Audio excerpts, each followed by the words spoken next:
огня кровавым племенем. Двух парней, растерзанных рубахах, водили утром на расстрел.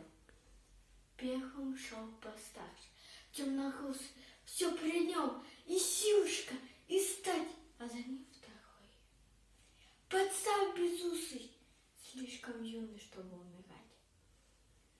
Ну а сзади, еле поспевая, семенила старенькая мать.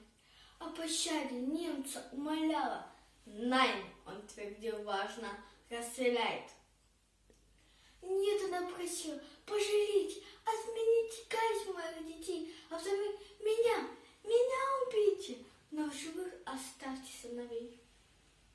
И ответил офицер ей чинно: ладно, матка, одного спасай, а другого расстреляем сына. Кто тебе милее, выбирает? Как смертельно это круговерть, ей сберечь кого-нибудь сумей. Если первенца спасет от смерти, то последуешь обречен на смерть. Загадала мать, запрочитала, взгляда лица сыновей, будто и правда выбирала, кто роднее, кто дороже ей.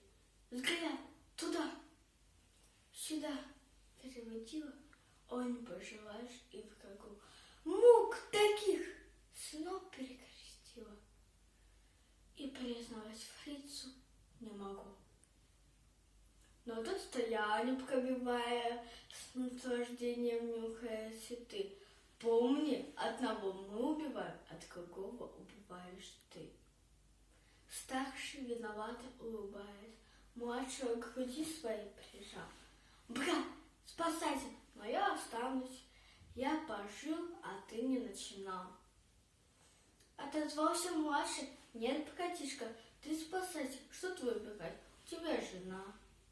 И ребятишки, я не жил и не стоит начинать.